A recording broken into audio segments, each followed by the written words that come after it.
जय जिनेन्द्र। नमस्कार। महामंत्र के प्रथम दो पद के स्वामी अरिहंत और सिद्ध, इनके संबंध में विवेचन करने के पश्चात अब मैं आपको इसके पश्चात जो हम पद्धति स्वीकार करने वाले हैं वह संक्षेप में बताएंगे। पहली बात, बचे हुए 3 पद के स्वामी आचार्य, उपाध्याय और साधु, इनके संबंध में विवेचन आगे करेंगे और पूर्ण वाहिनी के चित्रण अर्थात वीडियोज का जो एक क्रम बैठेगा वो इस प्रकार रहेगा। हर सोमवार को स्तोत्र या मंत्र के संबंध में चित्रण अर्थात वीडियो बनाया जाएगा।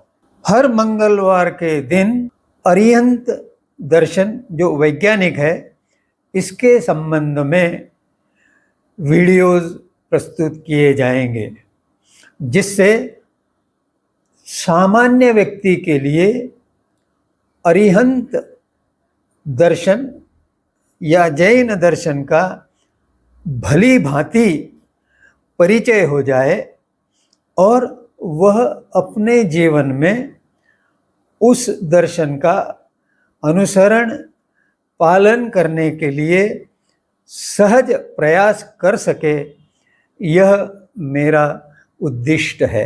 बुधवार के दिन वैज्ञानिक जैन धर्म या दर्शन, इसके ऊपर हम लगातार वीडियोज देंगे प्रत्येक सप्ताह में बुधवार के दिन, जिससे जो व्यक्ति जैन दर्शन के वैज्ञानिक स्वरूप को जानना चाहता है उसे वह चित्रण हर बुधवार को देखने को मिलेगा। गुरुवार के दिन हमने जो सामायिक की तरह विविध क्रियाएं हैं उसके संबंध में प्रत्येक व्यक्ति को जानकारी देना चाहेंगे। जिसे भी उसमें रुचि हो वह सामायिक या प्रतिक्रमण क्रिया की जो विधि है, संपूर्ण विधान है उसका, वह किस प्रकार वैज्ञानिक है और कैसे उसे शुद्ध किया जा सकता है, जिससे जो व्यक्ति सामायिक क्रिया करे उसको सामायिक क्रिया का परिपूर्ण लाभ मिले। इस प्रकार से जो इस संबंध में रुचि रखते हैं उनको गुरुवार को यह जानकारी, हर गुरुवार को यह जानकारी मिलती रहेगी। शुक्रवार का दिन इस वाहिनी में आहार और उपवास संबंध में आरक्षित किया है। इसमें भी जितना वर्तमान विज्ञान का उपयोग किया जा सकता है उन सभी वैज्ञानिक बातों का आहार और उपवास संबंधी विवेचन करने में उपयोग किया जाएगा। यहाँ मैं बताना चाहूँगा कि जैन दर्शन उपवास के संबंध में भी हठाग्रही नहीं है। अन्य लोग बताते हैं कि जैन दर्शन का उपवास एक डॉगमा है, यह हठाग्रह है। यह वस्तु स्थिति नहीं है। यह आप जब ये विभिन्न चित्रणों को देखेंगे तब आपको पता चलेगा।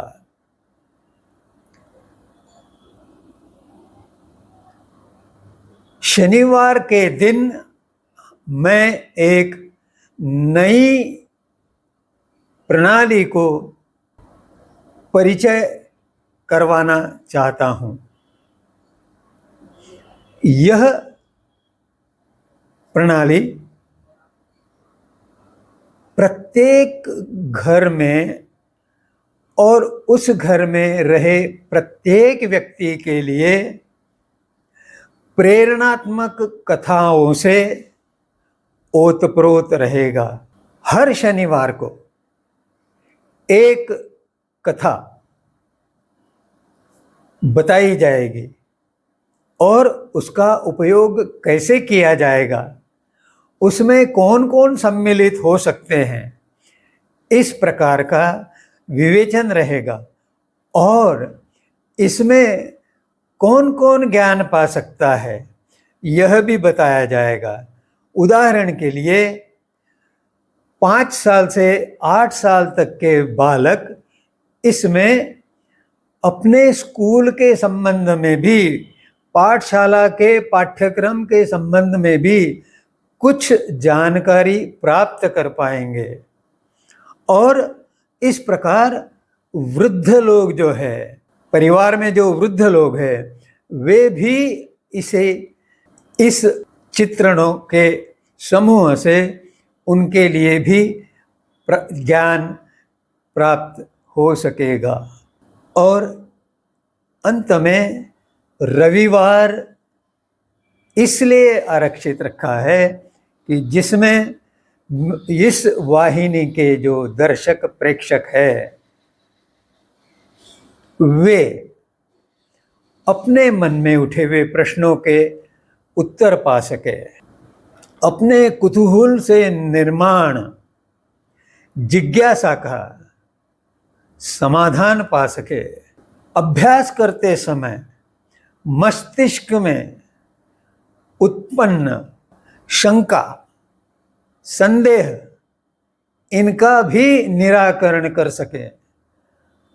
इस दिन, रविवार के दिन, मैं आपके साथ संवाद करते हुए आप में और मुझ में एक ऋणानुबंध उत्पन्न हो, एक सुसंवाद साधा जाए, इस प्रकार का प्रताप करने का उद्देश्य रखता हूँ। इस व्यवस्था को कृपया भली भांति समझ ले और उस प्रकार अपने अपने रुचि के कार्यक्रमों को, चित्रणों को देखने का प्रयास करें। इसका अर्थ यह नहीं कि कोई कुछ ही चित्रण देखे, ऐसी बात नहीं है। प्रत्येक चित्रण आपके लिए, हर व्यक्ति के लिए किसी न किसी प्रकार से बोधदायक होगा, बुद्धि को विकसित करने वाला होगा और बुद्धिमत्ता को बढ़ाने वाला होगा। आज बुद्धि अर्थात इंटेलेक्ट पे ऊपर बहुत जोर दिया जाता है, परंतु वास्तविकता में बुद्धिमत्ता जो नैसर्गिक है, अर्थात इंटेलिजेंस जिसका विकास होना आवश्यक है, वह भी इसमें होता है।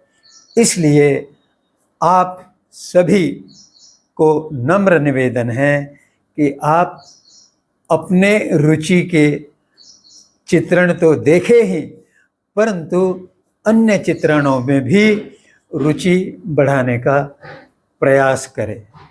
पुनः एक बार निवेदन है कि इस वाहिनी को स्वयं सब्सक्राइब करें, अपने परिवार और रिश्तेदारों के परिवार, उनको भी मेरी ओर से प्रार्थना करें, अपने मित्रों और परिचितों को भी प्रेरणा दे और मेरी तरफ से उनका धन्यवाद प्रस्तुत करें।